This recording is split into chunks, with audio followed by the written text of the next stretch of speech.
Tes, tes.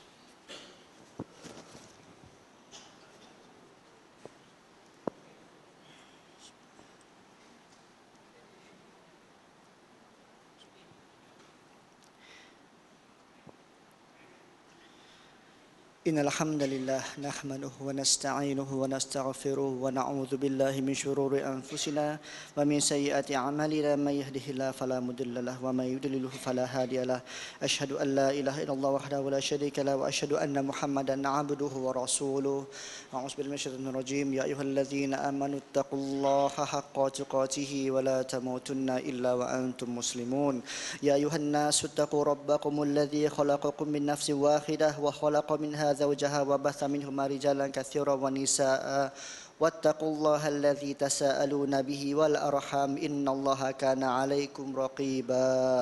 Yang dimuliakan ahli panel kita, yang pertama Ustaz Muhammad Syahril, yang kedua Ustaz Qarni, yang dimuliakan juga Tuan Imam Muazzin IJK Masjid, yang dikasihi tuan-tuan dan puan-puan anak karya Masjid Alwi Kangar, Assalamualaikum warahmatullahi wabarakatuh. Alhamdulillah tuan-tuan dan puan-puan, bersama kita lagi dalam forum perdana kita. Pada malam ini forum perdana berkaitan dengan bulan Rejab. Nah, FYI, orang putih kata for your information, kita kalau kita duk pakai bulan-bulan biasa 27 Februari lah. Tapi kalau kita tengok bulan Islam ataupun bulan hijrah tu, kalender hijrah tu, kita berada di dalam 3 Rejab. Secara spesifiknya 3 Rejab. Jadi tajuk forum dan bulan tu kena. Rejab, kesahihan dan peristiwa. Dia bukan tentang nama orang lah. Ada juga orang nama Rejab kan? Ada orang nama Rejab. Ada orang. Dia tentang bulan ni. Tentang bulan kita ni. Jadi tuan-tuan dan puan-puan, pasal apa tentang bulan ni kita buat satu forum? Mesti tuan-tuan dan puan-puan nak tahu ataupun ada yang dah tahu dah. Kan? Jadi pertama-tama sekali adalah dalam bulan Rejab ada beberapa amalan yang kita kata apa? Yang dibuat oleh masyarakat kita ataupun dibuat oleh kita sendirilah, yang di mana ia tidak boleh disandarkan kepada Nabi SAW. Jadi sebut SAW lah. Kerana apa? Kerana amalan itu bersumberkan daripada hadis-hadis yang tidak berapa, ataupun kita kata ada satu buah hadis di mana Nabi SAW disebut dalam tu lah, dalam hadis tu dia kata Rasulullah SAW apabila masuk bulan Rejab dia berdoa. Nabi berdoa, wahai Allah, berkahilah kami pada bulan Rajab dan Sya'ban dan sampaikanlah ataupun pertemukanlah kami dengan bulan Ramadan. Hadis ini disebut mungkar oleh Muhammad ibn Ismail. Siapa dia tu? Imam Al-Bukhari. Tapi saya rasa saya bukanlah nak ulas apa-apa. Kita bagi ustaz-ustaz kita yang hebat ini kan, yang ada sebelah kanan dan kiri saya kan. Jadi sedikit tentang ustaz-ustaz kita ni, kedua-dua bukan orang Perlis lah. Kan? Seorang daripada Kuala Lumpur, seorang daripada Terengganu. Kan? Seorang ni daripada negeri yang di mana penyu bertelur kan? Penyu bertelur di pantai dia. Jadi insya-Allah kita akan dengar ulasan daripada panel kita yang pertama, iaitu Ustaz Qarni. Ustaz Qarni boleh pertama boleh. Ulasan daripada panel kita yang pertama, daripada soalan dia yang pertama. Okey dengar elok insya-Allah. Soalan pertama daripada untuk panel pertama kita, apakah pendapat ulama? Apakah pendapat ulama tentang amalan-amalan dalam bulan Rajab yang tidak sahih? Apakah pendapat ulama tentang amalan-amalan dalam bulan Rajab yang tidak sahih? Tafadhal masykurah Ustaz. Assalamualaikum warahmatullahi wabarakatuh. Innal hamdalillah nahmaduhu wa nasta'inuhu wa nastahdihi wa nastaghfiruh wa na'udzu billahi min shururi anfusina wa sayyiati a'malina.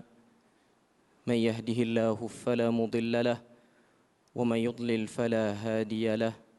Asyhadu an la ilaha illallah wahdahu la syarika lahu wa asyhadu anna Muhammadan abduhu wa rasuluh. Pertamanya, terima kasih kepada moderator Ustaz Adam. Seterusnya rakan ahli panel Ustaz Syahril.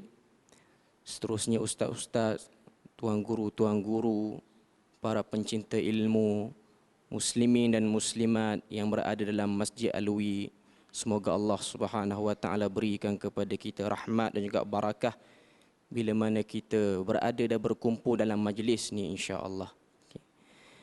Berbalik kepada soalan yang diajukan oleh moderator, iaitu berkenaan dengan pandangan para ulama terhadap amalan-amalan yang dilakukan dan amalan tu sebenarnya tidak sahih. Seperti mana soalan tadi dah sebut amalan tu tak sahih. Okay. Jadi jelas daripada soalan tu kita nak bincang pandangan para ulama berkenaan dengan amalan-amalan yang masuk saja bulan Rejab. Sebahagian orang duk buat amalan tu. Okay. Pertama sekali saya nak sebut tentang bulan Rejab tu sendiri. Okay. Berkenaan dengan bulan Rejab, dalam Quran ada sebut tapi tidak secara jelas. Surah At-Taubah ayat 36 Allah Ta'ala sebut, Inna iddatash syuhuri indallahi 12 syahran fi kitabillah minha arba'atun hurum. Dalam ayat tu Allah Ta'ala sebut, sesungguhnya bulan itu ada 12 bulan dan di sana adanya 4 bulan haram. Ayat Quran sebut banyak tu. Fala tazlimu fihinna anfusikum, jangan kamu zalimi diri kamu dalam bulan-bulan tersebut, yakni bulan haram. Okay. Dalam hadis yang diriwayatkan oleh Al-Imamul Bukhari, Nabi SAW detailkan apakah bulan haram tersebut. Nabi sebut dalam hadis, Nabi kata salasun mutawaliyat, 3 bulan itu berturut-turut, iaitu Zulqa'dah ataupun Zulqa'dah, wa Zulhijjah dan juga Zulhijjah, wal Muharram dan juga bulan Muharram, wa Rajabun Mudar, kata Nabi, dan bulan Rajab Mudar, ma baina Jumada wa Sya'ban, iaitu bulan yang berada di tengah di antara Jamadil Akhir dan juga Sya'ban. Bulan yang kita berada ni lah. Okay. Maknanya Nabi sebut dalam hadis di sana bulan Rajab termasuk dalam bulan haram. Cuma Nabi guna perkataan hadis tu Rajabun Mudar. Rajab Mudar. Kata Syekh Mustafa Al-Bugha, bila mana dia ta'liq, dia beri penerangan terhadap hadis tu.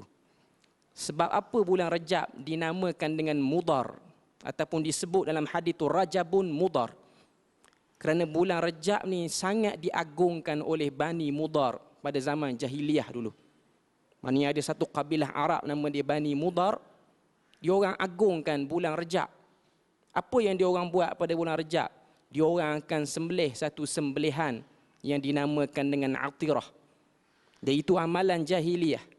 Bila mana datang saja Islam ataupun Nabi SAW, Nabi buang amalan pengagungan terhadap bulan haram tersebut. Okay.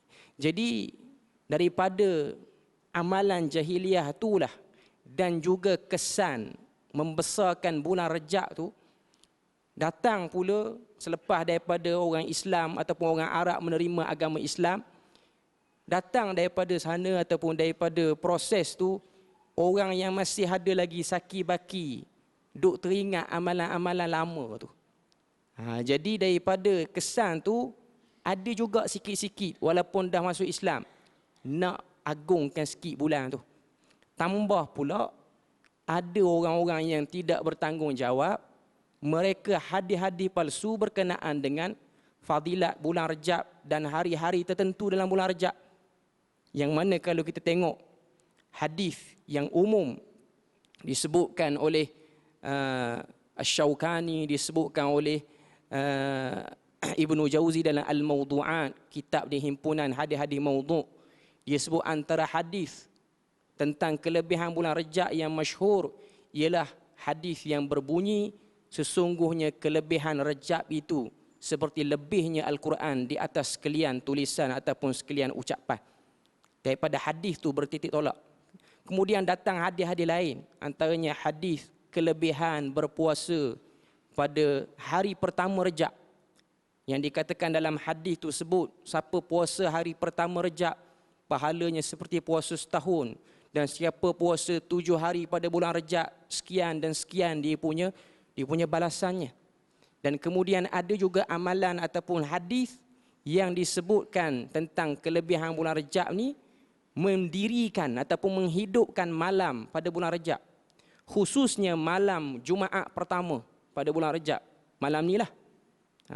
Yang dipanggil dengan salat raghaib. Dan semua tu secara umumnya telah dikaji oleh para ulama. Bila mana saya sebut para ulama, kajian tu kajian yang sudah diteliti kan. Kita di sini ataupun saya di sini hanya menakalkan kajian-kajian daripada tokoh-tokoh. Dan ini bukan ulasan ataupun komentar daripada saya sendiri, tapi itu datang daripada para ulama. Sama ada mutaqaddimin ataupun mutaakhirin, yang awal ataupun yang akhir. Okay. Kita boleh tengok secara ringkas, kebanyakan para ulama menyebutkan la asla fihi, tidak ada asal tentang kelebihan-kelebihan tertentu yang diceritakan ataupun diwar-warkan berkenaan dengan bulan Rejab itu sendiri. Antara ulama yang agak lantang menulis sehingga dia tulis kitab, satu risalah, taklah kata kitab tapi risalah, iaitu Ibnu Hajar Al-Asqalani rahimahullahu ta'ala. Nama dia terkenal dengan sebab dia ada jasa besar, iaitu dia syarahkan Sahih Bukhari. Dia ada tulis satu risalah, nama dia Tabyinul Ajab fi bayani fadaili Rajab, menjelaskan keajaiban-keajaiban pada menceritakan kelebihan-kelebihan yang terdapat pada bulan Rejab. Kalau kita tengok konklusi, kesimpulan, khulasah yang dia tulis dalam kitab dia, dia kata tidak ada hadis yang sahih yang boleh dibuat hujah akan kelebihan bulan Rejab, sama ada berpuasa padanya ataupun mendirikan amalan-amalan tertentu berbentuk ibadah seperti salat dan baca Quran dengan niat kelebihan malam tu. Tidak ada. Maknanya benda tu jelas disebutkan oleh Al-Imam Ibnu Hajar Al-Asqalani. Seterusnya, antara yang juga menulis tentang bab ni ialah Ibnul Qayyim. Ibnul Qayyim Al-Jauziyah rahimahullahu ta'ala dalam kitab dia Al-Manarul Munif. Kitab yang terkenal, dah diterjemah pun dalam bahasa Melayu kita. Antara kitab yang kita boleh katakan laras, dia laras orang awam. Memang dia tulis untuk orang awam pun. Dan kitab tu dia memberi kepada kita panduan untuk kenal hadis-hadis palsu tanpa perlu melihat kepada sanad yang bersifat teknikal. Sebab semua orang awam, sebahagian orang awam tak mampu nak kenal hadis palsu dengan nak cek sanad tu. Jadi dia bagi tips-tips ataupun pemudah cara dalam kitab dia. Antara benda yang dia sebut dalam kitab dia Al-Manarul Munif tentang hadis kelebihan bulan Rejab. Dia kata benda yang sama, lebih kurang dengan Ibnu Hajar. Padahal dua orang ni daripada zaman yang berbeza. Maknanya kalau kita tengok Ibnu Qayyim lebih awal berbanding Ibnu Rajab. Zaman berbeza, mustahil lah dia orang berpakat untuk sebut benda sama. Maknanya dia orang zaman berbeza, dah meninggal pun seorang. Lepas tu datang pula kemudiannya. Dia sebut benda yang lebih kurang juga dia sebut. Setiap hadis yang menyebut berkaitan puasa di bulan Rejab dan salat pada malam-malam tertentu di dalam bulan tersebut adalah satu pendustaan yang direka. Itu benda yang dia sebut, khulasah ataupun kesimpulan yang dia sebut. Antara lain juga, antara yang merujuk yang menyebutkan perkara tersebut ialah Ibnu Rajab Al-Hambali. Ibnu Rajab Al-Hambali. Kita dengar nama dia ni macam kena dengan bulan tu. Kita bercakap bulan Rajab, yang bercakap ni Ibnu Rajab. Kalau kita baca Ibnu Rajab ni, dia ada cerita dia. Ada yang mengatakan nama dia macam tu sebab dia lahir bulan Rejab ataupun dia wafat bulan Rejab. Wallahu a'lam cerita tu. Tapi dia juga ada sebut berkenaan dengan bulan Rejab ni. Dia kata tidak ada yang sahih pada kelebihan berpuasa di bulan Rejab yang khusus daripada Nabi sallallahu alaihi wasallam. Maknanya secara umum tiga orang ni daripada tiga zaman yang berbeza, walaupun dia orang ni zaman-zaman awal belum masuk 1000 Hijrah lagi, dia orang ni sebut benda yang lebih kurang sama. Maknanya kajian dia orang sudah membuat kesimpulan tidak ada hadis kelebihan berkenaan dengan bulan Rejab tu sendiri ataupun amalan yang disarankan untuk kita buat pada bulan Rejab. Okey. Cumanya kalau kita lihat pendapat ulama mutaakhirin. Yang tadi kita sebut tu mutaqaddimin, yang awal. Yang mutaakhirin ni yang sempat saya carilah. Okey. Antaranya Dr. Wahbah Zuhaili. Dia sebut dalam kitab dia Fiqh Islami wa Adillatuhu, disebut, dan itu juga menjadi soalan kepada sebahagian orang yang bertanya pada dia tentang sikap ataupun amalan setengah-setengah orang bila mana masuk bulan Rejab ni nak puasa. Khususnya nak puasa hari pertama tu. Hari pertama Rejab. Sebab duk percaya tentang kelebihan tu. Duk percaya tentang kelebihan tu. Okay. Dan dia beri respon. Dia kata, untuk kita berpuasa pada bulan Rejab, benda tu tak salah. Tapi beriktikad terhadap kelebihan yang disebut dalam hadis, benda tu salah. Sebab jelasnya dia bukan hadis, bahkan dia palsu. Dan kita pun dah tahu dan mungkin dah banyak kali disebutkan di sini tentang kesan terhadap hadis palsu ni. Hadis palsu ni kesan dia terhadap sangat besar kepada pengamalan agama orang Islam. Antara benda yang disebutkan oleh para ulama, memalingkan seorang Islam beramal dengan sunnah yang betul. Hadis palsu ni. Dan juga telah membuang ataupun mencalarkan ketulinan agama itu sendiri. Okay. Jadi secara umumnya kita nak beritahu Dr. Wahbah Zuhaili, dia sebut nak puasa tak apa, tapi jangan iktikad. Benda yang sama juga yang terakhir disebutkan oleh Dr. Yusuf Al-Qaradawi dalam kitab dia Fatawa Al-Mu'asirah. Dia sebut perbuatan setengah orang puasa pada bulan Rejab, benda tu tidak salah dengan syarat tidak iktikad. Tapi dia sebut dalam kitab dia, dia kata benda tu tidak mendapat ataupun tidak ada catatan para sahabat berpuasa seperti itu. Maknanya mengkhususkan puasa pada bulan Rejab. Bahkan benda tu telah dibuang oleh Nabi, iaitu pengagungan pada zaman jahiliah terhadap bulan Rejab tu sendiri. Nak puasa, tapi puasa dengan sebab percaya kelebihan tu, maka benda tu tidak betul. Umumnya kesimpulannya, perkara tu tidak ada. Okay. Perkara tu tidak ada ataupun benda tu tidak terdapat dalam catatan para ulama, dan benda tu tidak betul secara umumnya. Wallahu alam, itu saja untuk pusingan kali pertama. Saya serahkan pada moderator, insya-Allah. Terima kasih diucapkan kepada Ustaz Qarni. Sebelum itu ada pengumuman kereta Proton Wira ni, KBD 5758. KBD 5758, lampu tak katuk. Nah. Kokot siapa-siapa ada jam start kabel boleh pergi tolong lepas ni. Harap-harap okey, insya-Allah. Okey, alhamdulillah, terima kasih diucapkan kepada Ustaz Qarni. Jadi malam ni malam pertama Rejab, Ustaz lah. Malam balik boleh buat, gurau ya. Insya-Allah. Okey, jadi kita teruskan kepada panel kita yang kedua. Ustaz Syaril, nah. InsyaAllah. Jadi soalan Ustaz Syaril, tadi kita dah dengar beberapa persoalan tentang beberapa pendapat ulama, mutaqaddimin, mutaakhirin, pendapat mereka tentang hadis-hadis yang dhaif, hadis-hadis yang tidak sahih tentang bulan Rajab. Kita nak tengok pula soalan Ustaz Syaril berkenaan dengan benda yang sahih. Apa soalan dia? Okey, Ustaz Syaril bersedia nah? Apakah di sana terdapat dalil-dalil? Apakah di sana terdapat dalil-dalil yang menyebut tentang kelebihan bulan Rajab dan amalan tertentu yang boleh dilakukan dalam bulan ini? Mungkin kita nak tahu juga kan, ada tak? Ada tak apa-apa hadis ataupun dalil yang sahih yang kita boleh, kita kata apa, ambil itu sebagai amalan dalam bulan ini kan? Kita tahulah kan, lepas Rejab apa dah? Lepas Rejab Syaban, lepas Syaban Ramadan, lepas Ramadan Syawal. Itu yang saya nak sangat tu. Okey. Insya-Allah. Jadi Ustaz, apakah di sana terdapat dalil-dalil yang menyebut tentang kelebihan bulan Rajab dan amalan tertentu yang boleh dilakukan dalam bulan ini, dalam bulan Rajab? Tafadhal mashkura. Bismillahirrahmanirrahim. Assalamualaikum warahmatullahi wabarakatuh. Alhamdulillahirabbil alamin. Wassallallahu wasallam wa baraka ala nabiyyina Muhammad wa ala alihi wa sahbihi wa baraka wa sallama tasliman katsira, amma ba'd.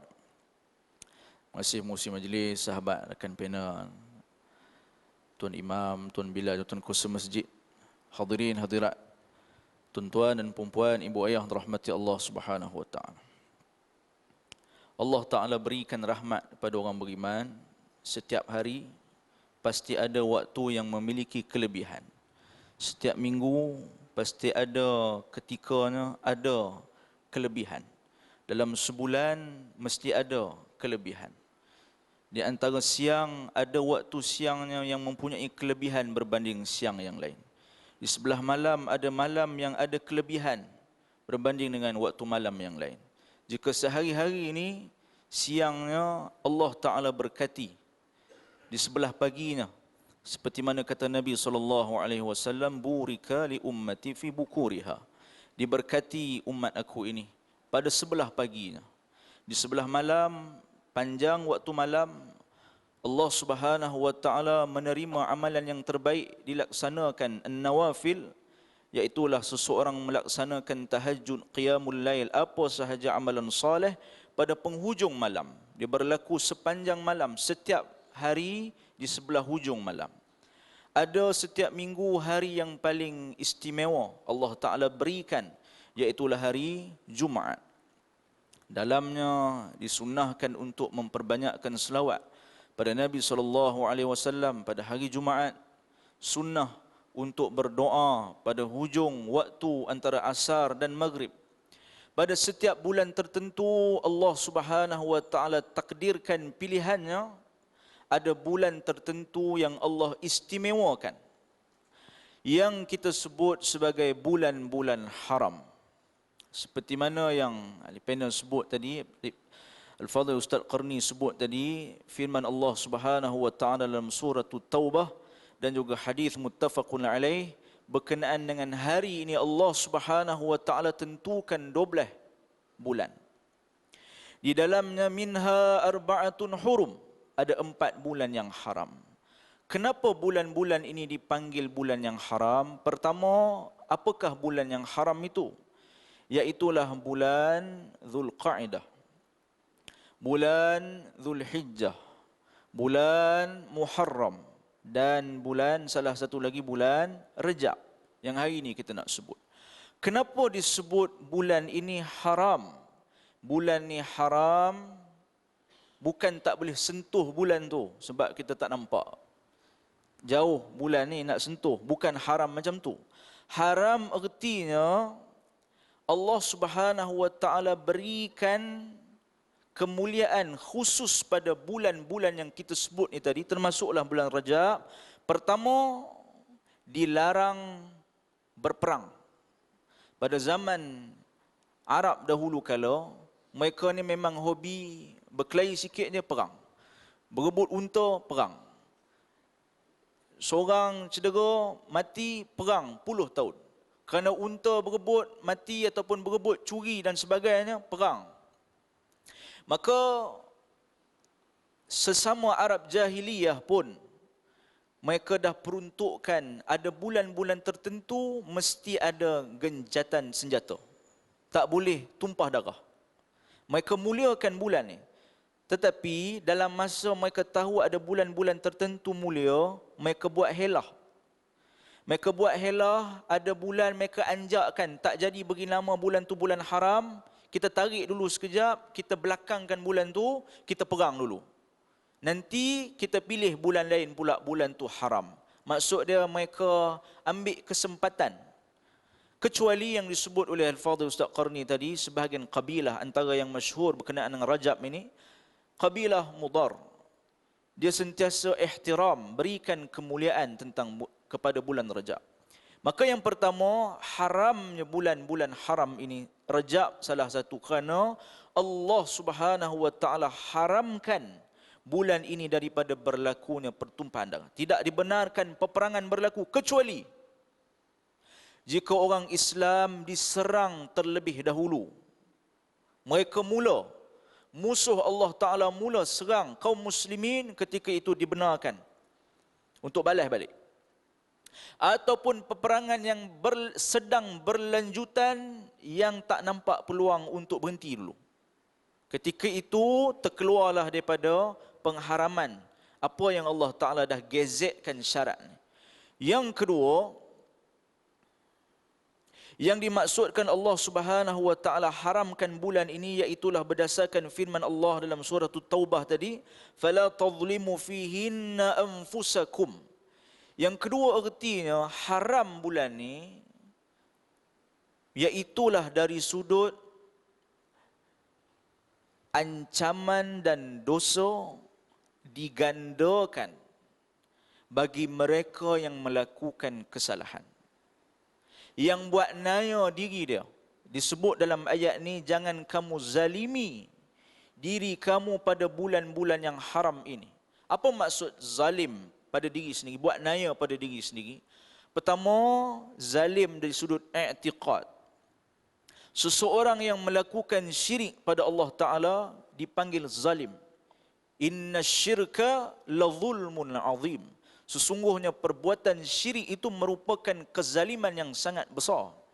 Dikaitkan dengan perkataan zalim.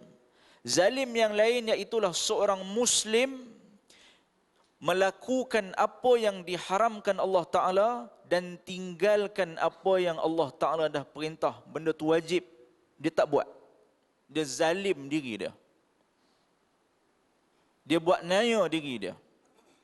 Maka seperti mana bulan-bulan yang lain, Allah Subhanahu wa taala berikan akibat yang setimpal. Orang tu buat salah kecil, begitulah balasannya di sisi Allah. Jika orang tu buat salah yang besar, begitulah pula di sisi Allah balasannya. Kecuali pada bulan-bulan yang haram, Allah Ta'ala gandakan dosa dan azab. Disebabkan penghormatan yang diberikan kepada bulan-bulan yang haram ini. Maka itulah maksudnya kenapa bulan Rajab salah satu dipanggil bulan yang haram. Baik, selesai satu perkara. Yang kedua, adakah apa-apa amalan istimewa yang khusus boleh dibuat pada bulan Rajab? Para ulama mereka sebut, antaranya Ibn Hajar Al-Asqalani rahimahullahu ta'ala, kata dia, tidak ada apa-apa dalil menyebut tentang kelebihan melakukan apa-apa amalan dalam bulan Rajab yang sahih. Begitu juga Syekhul Islam Ibn Taymiyah rahimahullahu ta'ala, dia kata, tidak ada apa-apa sandaran yang thabit, tidak hadis yang sahih, tidak mana-mana ayat Al-Quran sebut tentang galakkan amalan sekian-sekian khusus pada bulan Ramadan. Khusus pada bulan Rajab. Kecuali yang kebanyakannya adalah hadis yang dhaif dan palsu. Maka apa yang nak dibuat pada bulan Rajab? Kita pergi pula bab, kita patah balik tadi. Rajab bulan haram. Bulan haram, antara perkara yang afdal dilakukan ialah apa-apa sahaja amal soleh. Termasuklah seseorang itu memperbanyakkan berpuasa pada bulan-bulan haram. Puasa yang tatawwu' ni, kita sukarela nak puasa bila-bila. Yang paling afdal menurut tingkatannya, iaitulah puasa seperti mana puasanya Nabi Daud AS. Hari ni puasa, besok buka. Lusa puasa, tulat berbuka. Puasa yang level kedua iaitulah setiap minggu Isnin dan Khamis. Maka itu maksud dia. Bulan yang haram ni, berdasarkan hadis yang lain, bulan yang haram adalah salah satu bulan yang digalakkan untuk berpuasa. Kemudian, selalu orang sebar dalam grup WhatsApp dia, apa-apa berkenaan dengan bulan Rajab. Saya nak baca satu. Ini ada orang share. Mulai malam ini, masuk maghrib. Kita dah terlepas lah, hari ini 3 Rajab. mulai malam ni masuk maghrib, masuklah 1 Rejab. Tuan-tuan biasa dapat ke SMS macam ni, WhatsApp macam ni? Rasulullah bersabda, barang siapa yang beritahu berita Rejab ni kepada orang lain, haram api neraka baginya. Dan berzikirlah mengingat Allah, subhanallah walhamdulillah wala ilaha illallah wallahu akbar wala haula wala quwata illa billahil aliyil azim. Ada gambar ustaz sebelah dia, sebarkan. Biasa ke dapat hantaran dalam grup-grup macam ni? Itu kalau 1 Rejab. Nanti kalau ada ditakdirkan Rejab terakhir ataupun Rejab yang pertama tu hari Jumaat, ada poster lain pula. Mereka akan sebab, ingat saudara-saudara yang cintakan Islam, hari ini Jumaat yang terakhir Rejab. Maka buatlah sekian-sekian amalan. Perkara-perkara seperti ini contoh amalan ataupun rantaian berita yang langsung tidak sahih, yang disandarkan kepada Rasulullah sallallahu alaihi wasallam. Kita kena tahu satu perkara, dalam agama jenayah berat, salah berat.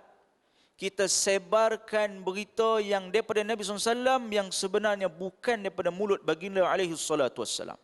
Hari ini kalau kita sebut tentang menteri fulan-fulan buat sekian-sekian, menteri itu tak buat, tapi kita kata dia buat, sekejap lagi mari polis. Kalau orang screenshot apa yang kita tulis kat Facebook, hari ni orang tak banyak bercakap kat mulut, orang tulis di tangan, sebab tulis di tangan ni lagi berani. Orang pun, tuan badan pun tak nampak rupa dia gaya mana, gaya reti bercakap ke, gaya gagap ke, gaya pelat ke, orang tak tahu. Tangan dia bukan main laju, dia tulis satu perkara tentang seorang menteri, sekian-sekian perkara. Orang screenshot, yang screenshot siapa? Pegawai khas dia, orang yang sayang dia lah. Screenshot, report. Tak berapa lama jumpa kita, kena tangkap. Itu sesama kita hidup atas dunia hari ni, dengan sesiapa sajalah. Hak seseorang tak boleh main sebut bukan yang sebenarnya. Apatah lagi Nabi SAW, tak boleh untuk kita sebut nisbah kepada Nabi SAW apa yang baginda alaihi salatu wassalam tak nyatakan. Inna kadhiba alayya laysa kadhibi ala ahadin. Sesungguhnya berbohong di atas nama aku tidak sama levelnya seperti mana kau berbohong atas nama orang lain. Wa man kadhiba alayya muta'ammidan falyatabawwa maq'adahu minan nar. Siapa yang bohong buat cerita atas aku dengan sengaja, reka siap tempat dia dalam api neraka.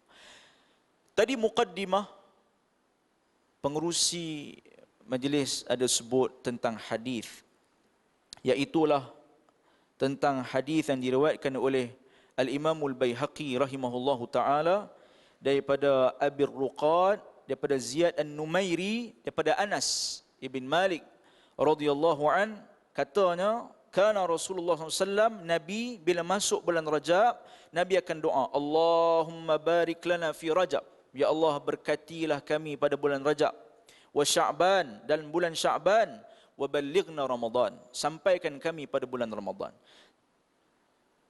Musi majlis tadi sebut, kata Al-Imam Al-Bukhari, kata munkarul hadis. Yang dimaksudkan munkarul hadis iaitulah perawi yang tadi, iaitulah Abi Ruqad.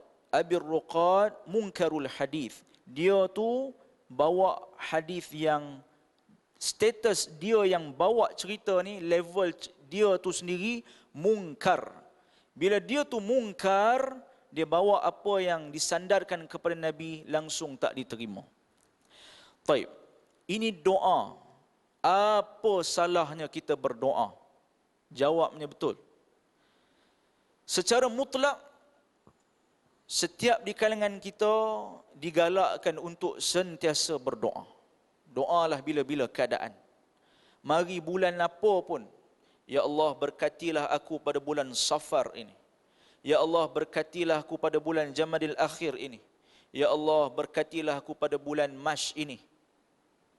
Apa saja namanya doa, semua itu harus. Apatah lagi doa nak Allah berkat kita dalam bulan Rajab. Allah berkat kita dalam bulan Sya'ban, dan kita doa Allah sampaikan kita pada bulan Ramadan. Doa semuanya boleh. Kita kena jelas yang tu. Doa, semua doa boleh. Lagi mana doa tu tak disebut larangannya oleh Nabi SAW, seperti doa buruk pada orang, memutuskan silaturahim, meminta perkara yang karut. Selagi mana tak ada dalam isi doa dia tu perkara-perkara ini, doalah. Maka apatah lagi bila kita masuk bulan Rajab, kita nak doa, ya Allah berkatlah aku bulan Rajab ini, bulan Sya'ban, sampaikan aku pada bulan Ramadan. Doa tu harus.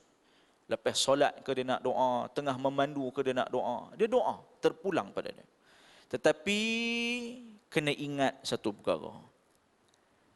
Kita jangan sandarkan doa ini daripada Nabi SAW. Doa yang umum, doa yang bukan daripada Nabi SAW harus kita baca. Kerana itu kita kena ingat satu perkara. Bila ada ulama yang beritahu di atas dasar amanah ilmiah dia, kerana amanah dia nak jaga ilmu ni, beritahu hadis ni status dia sekian-sekian, tak boleh beramal hadis ni, tak boleh pakai hadis ni, bukan maksud kawan tu tak bagi berdoa. Kita kena ingat perkara tu. Bukan maksud bila hadis tu diterangkan status, tengok ni geng-geng puak-puak tak bagi berdoa. Dia bukan macam tu. Bukan tak bagi berdoa. Berdoa bila-bila semua boleh, harus. Jangan sandarkan perkara itu mari daripada Nabi SAW. Kerana disebut oleh jago hadis Sufyan Ats-Tsauri rahimahullahu taala, al-malaikatu, para malaikat ini penjaga langit, dan ulama hadis mereka menjaga bumi ini, memelihara apa yang sampai daripada Nabi SAW sahih ataupun tidak.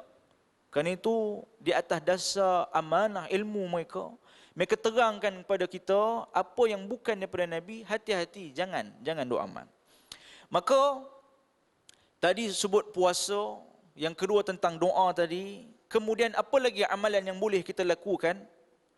Apa sahaja amal soleh, solat sunat, nawafil kita, daripada duha, segala jenis solat qabliyah dan ba'diyah, witir, qiyamul lail, bacaan Quran, azkarus sabah wal masa, zikir belah pagi, zikir belah petang, zikir sebelum tidur, banyakkan berzikir, apa sahaja zikir yang warid daripada Nabi SAW, baca Al-Quran, bantu orang, keluarkan duit, bantu orang susah, hubungkan silaturahim, berjumpa dengan orang yang lebih tua, buat ihsan baik kepada mereka.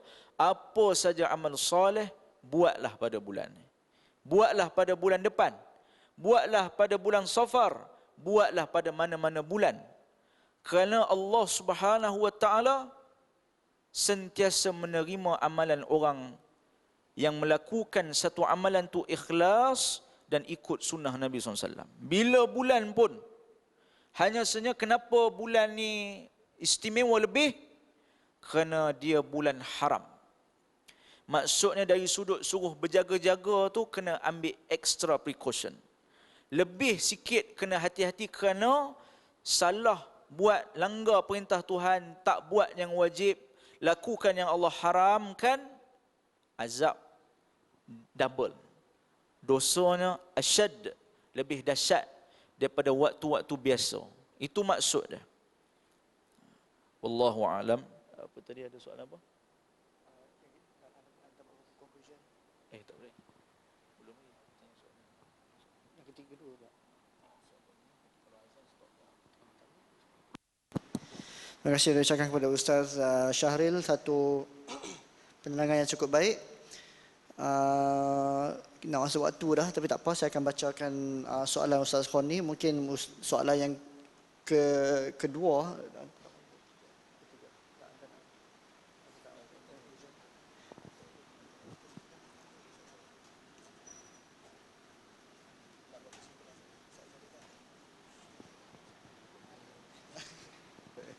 Okey, insya-Allah. Jadi kita tengok soalan yang kedua, soalan yang ketiga untuk Ustaz Qani kita.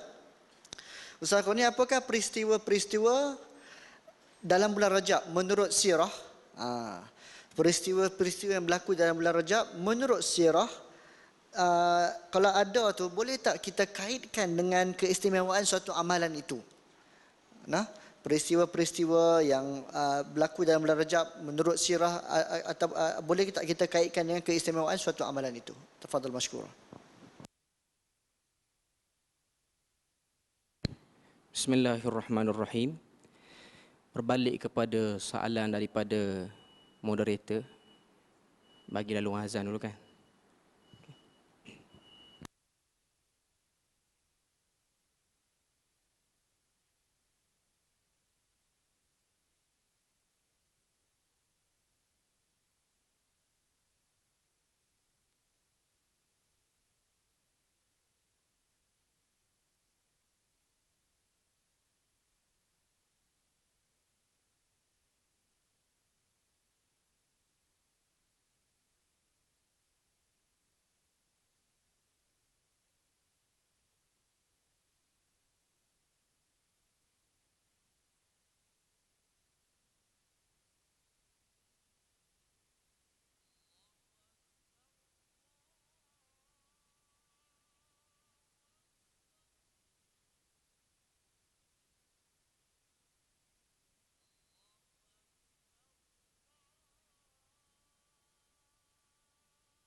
Bismillahirrahmanirrahim. Berbalik kepada soalan yang diajukan oleh tuan moderator, iaitu berkenaan dengan sirah ataupun peristiwa-peristiwa yang berlaku dalam bulan Rejab. Ada tak peristiwa-peristiwa yang berlaku dalam bulan Rejab?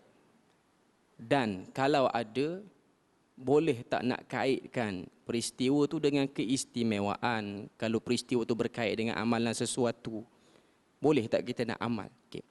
Pertama sekali, kalau kita telusuri sirah Nabi sallallahu alaihi wasallam, bila sebut sirah ni kita nak tengok yang dalam kehidupan Nabi lah. Okay. Kebiasaan yang masyhur bulan Rejab ni, cerita apa tuan-tuan? Cerita Isra' Mi'raj, kebanyakan yang masyhur. Masuk bulan Rejab, tak kiralah program jabatan ke, masjid surau ke, mesti nak buat zikra al-Isra' wal Mi'raj, peringatan peristiwa Isra' dan Mi'raj. Bahkan mungkin setengah tempat buat cuti, 27 Rejab tu buat cuti. Okay. Pertama sekali kita nak tengok dari segi ketepatan. Betul ke memang Isra' dan Mi'raj tu berlaku bulan Rejab? Dan betul ke dia berlaku pada 27 Rejab tu? Okay. Pertama sekali, saya bawa satu rujukan saja. Iaitu rujukan ni pun tuan-tuan boleh cari, boleh cek. Sebab dah banyak diterjemah, macam-macam edisi, macam-macam versi. Iaitu sebuah kitab yang berjudul Rahiqul Makhtum, karangan Syekh Safiur Rahman Al-Mubarakfuri. Sebuah kitab sirah yang terkenal, diterjemah, bahkan diterjemahkan di bawah Yadim, terjemah. Banyak versi, maknanya banyak kali ulang cetak. Okay. Dalam kitab tu, kalau kita tengok, kitab yang ditulis oleh Syekh Safiur Rahman Al-Mubarakfuri, yang berjudul Rahiqul Makhtum tu sendiri, bila mana sampai pada bab nak cerita tentang Isra' Mi'raj, dia sendiri membawa lebih kurang 6 pendapat bila berlaku Isra' Mi'raj tu. Daripada 6 pendapat tu, tuan-tuan semua, satu saja yang menyebutkan bahawasanya Isra' dan Mi'raj berlaku pada 27 Rejab. Tahun mana? Tahun ke-10 min bi'satin Nabi, daripada dibangkitkan ataupun diangkatnya Nabi itu menjadi Rasul. Maknanya 10 tahun selepas Nabi dapat wahyu di Gua Hira, tahun ke-10 bulan Rejab, 27 hari bulan Rejab. Siapa yang terima ataupun yang sebut pendapat tu? Seorang tokoh nama dia Al-Allamah Al-Mansufuri, juga seorang ulama daripada benua India. Dia sebut. Okay. Tapi bila mana kita tengok komentar penulis kitab sirah tu, iaitu Safiur Rahman Al-Mubarakfuri, dia bawa 6 pendapat. Okay. Pertama, kita dengar dulu 6 tu. Okay. Pendapat pertama dia kata At-Tabari, Ibnu Jarir At-Tabari, bila mana dia tafsirkan ayat pertama surah Isra', Subhanalladzi asra bi'abdihi laylan minal masjidil harami ilal masjidil aqsa alladzi barakna hawlahu linuriyahu min ayatina innahu huwas sami'ul basir. Ayat pertama tu kata Imam At-Tabari, pendapat dia berlakunya Isra' Mi'raj tahun pertama Nabi terima wahyu tu, tahun tu berlaku terus. Pendapat pertama. Mungkin malam ni baru dengar. Itu yang pertama. Yang kedua, dia nakal pendapat daripada An-Nawawi dan juga Al-Qurtubi. An-Nawawi dan Qurtubi dia tarjih, dia kata berlakunya Isra' dan Mi'raj tahun ke-5 diutus ataupun 5 tahun lepas daripada terima wahyu pertama. Tadi Tabari kata tahun pertama. Ni datang Qurtubi dengan An-Nawawi kata tahun ke-5. Lepas pada tu pendapat ketiga Al-Allamah Al-Mansufuri yang kita duk pegang ni lah, di negara kita sebahagian duk pegang, iaitu 27 Rejab, tahun ke berapa? Tahun ke-10 kenabian. Maknanya 10 tahun lepas daripada terima wahyu. Okay. Pendapat yang keempat, dengar bagi perhabis dulu ke semua 6 tu. Okay. Pendapat yang keempat mengatakan 16 bulan sebelum hijrah ke Madinah. Yang ni jauh sikit. 16 bulan maknanya sekitar 13 tahun dah lepas daripada terima wahyu pertama. Pendapat keempat. Pendapat kelima kata setahun 2 bulan sebelum Nabi hijrah ke Madinah. Pendapat yang terakhir dalam kitab tu dia sebut berlaku setahun, ngam-ngam setahun sebelum Nabi hijrah ke Madinah. Okay. Jadi kalau kita tengok daripada 6 pendapat tu, 3 pendapat, 1, 2, 3 tu dia sebut berlaku Isra' Mi'raj sebelum Nabi hijrah ke Madinah. Maknanya sekitar 10 tahun selepas Nabi terima wahyu. Pendapat yang keempat, kelima dan keenam, dia kata dekat-dekat dengan Nabi nak pergi hijrah. Lebih kurang setahun ataupun 2 tahun. Okay. Pertama sekali, para ulama berbagai pandangan dalam bab ni. Dan Safiur Rahman Al-Mubarakfuri yang tulis kitab tu, dia sendiri mentarjihkan 3 pendapat akhir tu. Sebab apa dia tarjih 3 pendapat akhir tu? Sebab dia kata yang sahihnya Isra' dan Mi'raj berlaku selepas kewafatan isteri Nabi yang pertama iaitu Khadijah. Dan semua ulama sirah bersetuju Khadijah meninggal dunia pada bulan Ramadan tahun ke-10 kenabian. Bukan 10 hijrah, 10 kenabian. 10 tahun terima wahyu, wafatlah Khadijah. Kita tengok pendapat ketiga yang masyhur kat tempat kita di Malaysia ni. 27 Rejab tahun ke-10 kenabian. Rejab, Sya'ban, Ramadan. Khadijah wafat Ramadan 10 kenabian. Para ulama sebut Khadijah ni dia wafat, dia tak sempat kenal salat 5 waktu, tak sempat kenal. Jadi 27 Rejab tu awal lagi pada dia wafat. Okay. Jadi pendapat tu tertolak, 3 tu tertolak. Okay. Jadi yang kita guna ni bukan kata salah, tapi ada kritikan jugalah oleh para ulama. Sebab para ulama setuju mengatakan bahawasanya Isra' dan Mi'raj ni ialah penanda aras terimanya salat 5 waktu. Penanda aras. Kenal salat 5 waktu subuh sampai isyak ni, di mana mula kenal tu ialah ketika mana berlaku Isra' dan Mi'raj. Cuma nak tetapkan bila berlaku Isra' dan Mi'raj, benarkah bulan Rejab? Itu ada perbahasan. Saya dah sebut pada tuan-tuan tadi, jelas kita dah nampak bahawasanya pendapat yang mengatakan berlakunya Isra' Mi'raj pada bulan Rejab ialah daripada pendapat-pendapat yang boleh terima, boleh tolak. Bukan saya kata tolak, tak boleh terima langsung. Bila mana dah dijadikan sebagai pendapat tu maknanya adalah orang yang terima. Okay. Cuma kalau kita kaji, kita teliti, kita akan nampak pendapat tu kurang kuat. Mudah cerita tuan-tuan. Bulan Rejab ni tidak ada peristiwa khusus yang berlaku dalam sirah Nabi, tidak ada. Adalah sebahagian kalau kita baca sirah mengatakan antara yang berlaku ialah dalam bulan Rejab ni peristiwa perang Tabuk berlaku bulan Rejab. Ada yang kata macam tu. Tapi nak kait pada soalan moderator tadi, nak tahu sirah yang sahih bulan Rejab, ada tak sirah yang sahih? Tidak ada yang sahih. Yang ada masih lagi berlegar di antara diterima ataupun tak diterima.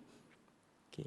Dan yang kedua, nak tengok kalau ada amalan, kalau ada sirah sahih, kod-kod dalam sirah tu ada amalan nak kait dengan bulan Rejab, tidak ada juga. Mudah cerita, tidak ada. Kalau kata sunnah naik ke langit, tak kena pada kita. Sunnah apa bulan Rejab ni naik ke langit? Okey, naik ke langit, pakat naik ke langit, tak ada. Itu khusus untuk Nabi. Kalau kata nak terima Isra' Mi'raj berlaku bulan Rejab. Kalau kata nak tengok sirah lain, yang berlaku apa benda? Yang berlaku perang Tabuk. Perang Tabuk. Jadi sunnah angkat senjata pergi perang. Tak juga, mungkin India tengah bergolak semua nak angkat senjata. Okey, bukan juga. Okey. Jadi secara umumnya, bila mana kita telusuri sirah, tidak disebut peristiwa-peristiwa yang berbentuk pensyariatan ataupun apa benda, tak ada. Cuma orang yang terima pendapat kata Isra' Mi'raj ni berlaku bulan Rejab, apa yang kita nampak situ? Ta'zimus salah, membesarkan salat. Sebab Isra' Mi'raj ni kaitan dia ialah dengan salat. Membesarkan amalan fardu, iaitu salat 5 waktu, ialah satu perkara yang sebenarnya tidak berlaku pada bulan Rejab saja. Berlaku sepanjang daripada umur kita sebenarnya. Cuma sebahagian orang nak ambil peluang bulan Rejab ni, nak peringat, nak bagi hangat balik isu salat ni. Walaupun nampak benda kecil tapi bendanya besar. Salat ni benda besar. Sebab dalam hadis Nabi sebut ahabbul a'mali ilallah al-faraid atau kama qal, iaitu amalan yang paling Tuhan cinta, Tuhan suka ialah menunaikan fardu, iaitu amalan-amalan fardu. Bagi cantik, bagi comel fardu. Baru nak bercakap tentang amalan-amalan sunat. Okay. Jadi secara umumnya tuan-tuan boleh tengok, ahli jemaah semua boleh tengok. Dalam sirah tak ada cerita khusus tentang bulan Rejab. Yang kita tahu bulan Rejab ni ialah bulan haram. Apa yang kita kena buat dalam bulan Rejab ni? Sama macam bulan-bulan lain. Cuma bulan haram ni ada pengkhususan sikit. Iaitu siapa yang buat dosa, itu pendapat yang disebutkan oleh Ibn Abbas dan lain-lain. Dia punya dosa tu lipat ganda sikit pada bulan-bulan lain. Dosa tu buat bulan lain, bulan haram lagi tinggi. Jadi nak beritahu pada kita, amalan yang kita boleh buat, yang mungkin dah disebut oleh ahli panel yang kedua tadi, iaitu kita jaga diri kita supaya tidak melakukan kezaliman. Sebab jelas surah At-Taubah Allah Ta'ala sebut, fala tazlimu fihinna anfusakum, jangan kamu zalimi diri kamu dalam bulan tersebut. Maknanya nak beritahu pada kita hurmatus syahrul hurum, syahrul haram, kehormatan bulan-bulan haram itu terlalu besar. Dan antara amal ibadah, selain daripada kita jaga solat, selain daripada kita bersedekah, selain daripada kita, orang kata apa, buat amalan-amalan macam puasa apa semua, antara benda yang kita kadang-kadang tak sedar ataupun kita tak rasa sangat benda tu besar kot, kita sedarkan orang bahawa tidak ada amalan-amalan yang boleh disandarkan kepada Nabi secara sahih yang ada pada bulan Rejab. Tu pun amal soleh juga. Cuma kita nampak, sebahagian orang nampak, kalau beritahu hadis palsu bulan Rejab ni, kira nak suruh orang jangan puasa. Dia elok kawan tu puasa, mari geng ni beritahu puasa tak ada bulan Rejab, jadi tak puasa kawan tu. Jadi tak nampak benda tu sebagai amal, bahkan nampak macam cantah orang nak beramal pula. Bahkan di situ juga amal ibadah. Menyedarkan orang benda tu ataupun perkara tu termasuk daripada benda tak betul. Nabi tak sebut. Tidak ada contoh daripada Nabi. Kita beritahu benda tu. Bahkan itu amal saleh yang besar. Sebenarnya. Kita cerita asal masuk bulan Rejab, walaupun benda ni dia berulang, sentiasa berulang. Nanti masuk bulan Syaban, orang nak bercakap tentang fadail ataupun fadilat nisfu Syaban dan bulan Syaban. Cerita lagi benda sama. Dan sebahagian orang dia kata duk balah benda tula. Orang Terengganu kata duk balah benda tula. Bukan balah.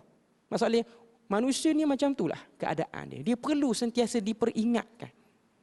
Dan kita bawa konsep basyiran wa nazira. Kita bawa berita gembira dan kita bawa ancaman. Sebab apa yang sungguh sangat duk nak cerita sangat bulan Rejab ni tidak ada amalan yang sahih? Sebab ada ancaman. Nabi kata siapa yang kata benda tu datang daripada aku tapi bukan pada aku, dia telah siap tempat dalam neraka. Hadis tu sebut falyatabawwa maq'adahu minan nar. Dia, kalau kita nak istilah dalam bahasa bagi nampak mudah faham, orang yang sebar hadis palsu ni, dia reconfirm tempat duduk dalam neraka. Confirm dah sekali, reconfirm pula sekali lagi. Dua kali. Sebab orang yang sebar hadis palsu, dalam keadaan dia tidak mahu sebut kepalsuan hadis tu, dia menempah tempat dalam neraka.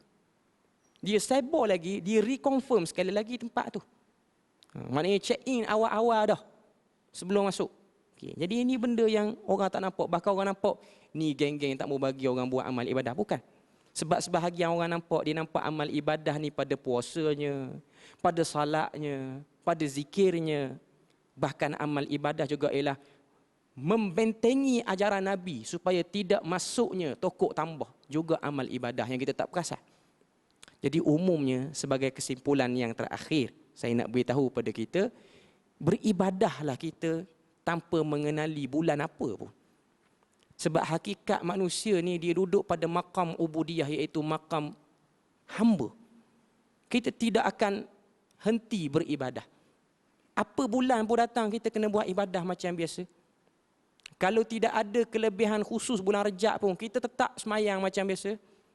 Sebab kita hamba Allah Ta'ala, kita bukan hamba bulan-bulan tertentu kan. Jadi itu benda yang kita kena faham. Kita menjadi hamba kepada Tuhan yang tak pernah mati dan tak pernah lalai melihat kita. Bukan kita merebut. Yang ada Nabi sebut ada peluang keemasan tu kita rebutlah. Tapi yang tak jelas, kita ambil benda yang lebih jelas, bahkan benda tu lebih selamat.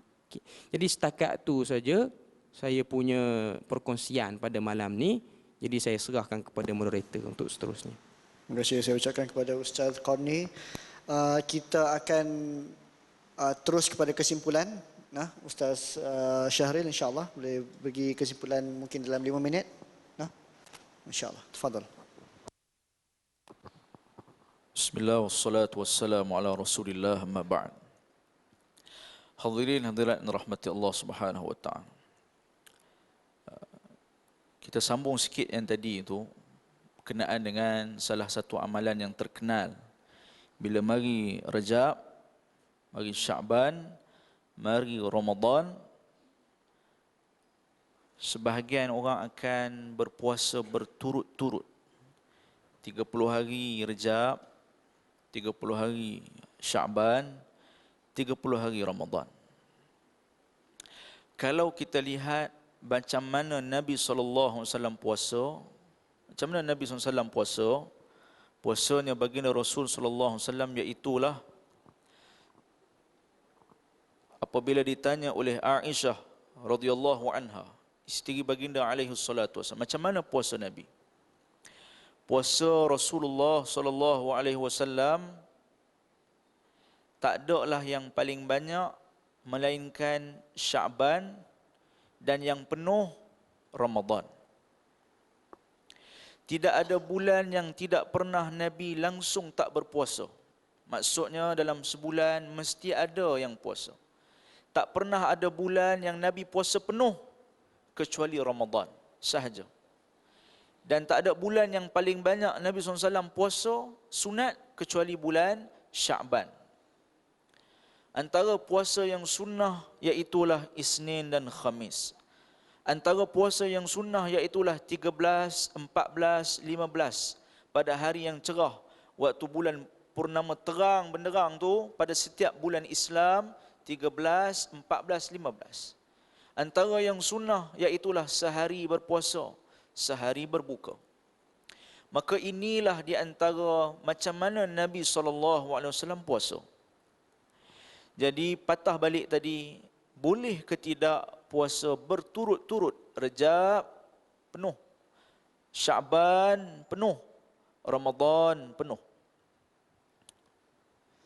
Maka jawapannya ialah perbuatan ini khilafus sunnah, khilaful aula. Dia bertentangan dengan sunnah, apa yang Nabi buat. Dia bertentangan apa yang lebih sepatutnya buat. Macam mana yang tadi kita sebut, paling banyak pun berpuasa seseorang tu, hari ni puasa, besok buka. Lusa puasa, tulak dia berbuka. Dia bergilir-gilir. Untuk terus berturut-turut Rajab dan Sya'ban, khilafus sunnah. Dia bercanggah dengan sunnah. Pun begitu, bukanlah bererti syariat langsung haramkan kalau orang nak buat begitu. Tetapi dia telah terlepas satu kebaikan, iaitulah iqtida'un Nabi sallallahu alaihi wasallam. Nak tiru Nabi sallallahu alaihi wasallam. Kerana hakikat tuntutan Muhammadur Rasulullah dalam syahadah yang kita sebut, salah satu hakikatnya ialah kita turut 100%. Kita turut sungguh-sungguh apa yang baginda Rasulullah sallallahu alaihi wasallam. Satu lagi, beberapa perkara tersebar tentang Rajab. Selain daripada solat khusus pada raghaib, solat raghaib mereka sebut, antara lain iaitulah seorang tu hari Jumaat yang tadi kita sebut, Jumaat yang akhir Rajab, sekian-sekian amalan. Kata Ibnu Qayyim Al-Jauziyah dalam Al-Manarul Munif fi Sahih wal Dhaif, semua hadis sebut tentang puasa, tentang solat tertentu pada sebelah malam, semuanya kadhibun muftara, hadis yang dusta, hadis yang direka. Maka tak ada amalan itu. Bahkan sebahagian orang anggap kita kalau nak buat umrah ni, buatlah bulan Rajab. Bagus, sebab Rasulullah pun buat umrah bulan Rajab. Apakah benar baginda Rasulullah SAW buat umrah bulan Rajab? Athar daripada Mujahid, muttafaqun alaih dalam Bukhari dan Muslim. Mujahid disebut riwayat Urwah bin Zubair, anak kepada Zubair bin Awam. Zubair bin Awam suami kepada Asma binti Abi Bakar. Asma binti Abi Bakar adik-beradik dengan Aisyah radhiyallahu anha. Urwah bin Zubair ditanya Abu Abdurrahman, Abdullah bin Umar, anak Umar bin Khattab. Ibnu Umar gelarannya Abu Abdurrahman, tentang umrah Nabi SAW. Ibnu Umar sebut 4 kali Nabi umrah, salah satunya bulan Rajab. Maka ketika itu terus tanya kepada Aisyah radhiyallahu anha, betul ke umrah Nabi termasuklah salah satunya bulan Rajab? Kata Aisyah radhiyallahu anha, yarhamullah Aba Abdurrahman, Allah Ta'ala rahmat Abu Abdurrahman. Ibnu Umar, dia ikut semua umrah bersama dengan Nabi SAW. Tapi kata Aisyah, Nabi tidak melakukan umrah pada bulan Rajab. Kata Al-Imam Nawawi rahimahullahu ta'ala, bila dia syarah, bila dia ulas hadis ni, katanya ketika itu, kata perawi hadis, Ibnu Umar bila dengar apa yang Ummul Mukminin Aisyah sebut tentang Nabi sebenarnya tak pernah buat umrah bulan Rajab, Ibnu Umar tak bantah, tidakkan pun tidak, ya pun tidak. Ibnu Umar senyap. Katanya Imam Nawawi nak beritahu bahawa mungkin Ibnu Umar radhiyallahu an ketika itu dia dah tak ingat perkara ni. Dia kabur tentang perkara ni, dia lupa tentang perkara ni. Pun begitu, boleh ke tidak buat umrah bulan Rajab? Boleh. Tapi sekarang ni kena sekat sekejap sebab virus. Kerajaan Arab Saudi dia iklan, termasuklah Malaysia pun kena. Sementara ni tak boleh nak tunai umrah. InsyaAllah Allah Ta'ala akan berikan peluang rezeki ke depan. Ada masa setelah hilang wabak ni yang tersebar sekarang ni, InsyaAllah boleh pergi umrah. Maksudnya ialah orang kata tu Rajab boleh Nabi buat umrah apa semua, itu tak tepat. Boleh tidak buat umrah pada bulan Rajab? Ahlan wa sahlan. Boleh buat umrah. Nak ajak kami pergi free pun lagilah boleh. Buat bulan Rajab, bulan Syaban, bulan Ramadan, mana-mana bulan pun boleh. Maka kesimpulan dia, mudah-mudahan Allah Subhanahu wa taala rahmati kita. Apa yang kita dapat bukan nak tahu apa boleh tak boleh saja. Apa yang kita nak dapat, nak dengar hari ini bukan nak tahu mana sunnah mana tak sunnah saja. Apa yang kita nak pada hari ini iaitulah kita penuhi apa yang kita selalu baca, iyyaka na'budu wa iyyaka nasta'in. Kita ni serahkan ibadat kita mutlak semuanya pada Allah Ta'ala. Kita minta tolong semuanya pada Allah Ta'ala. Hidup ni kalau bukan ibadah, tak ada gunalah hidup ni.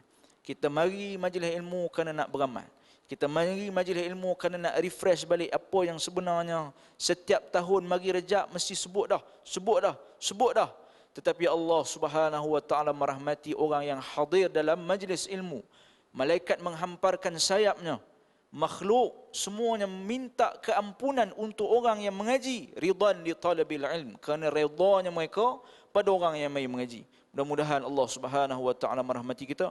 Wa sallallahu ala nabiyyina Muhammad wa akhiru da'wanil hamdulillahi rabbil alamin. Amin ya rabbal alamin. Terima kasih Ustaz Syahril. Jadi tuan-tuan dan puan-puan, alhamdulillah isi-isi yang disampaikan pada malam ini sangat-sangatlah baik. Jika tuan-tuan dan puan-puan ada niat atau berkeinginan untuk menontonnya lagi dengan kelebihan teknologi yang ada pada zaman sekarang, bolehlah kita melayari Facebook ataupun YouTube Suara Sunnah dan Pro Media Tajdid. Jadi kita alhamdulillah terima kasih kepada mereka kerana datang dan merakamkan kuliah pada malam ini. Jadi tuan-tuan dan puan-puan, sekadar itu sahajalah pada malam ini. Kita sudahi forum kita pada malam ini dengan tasbih kafarah. Subhanakallahumma wa bihamdika.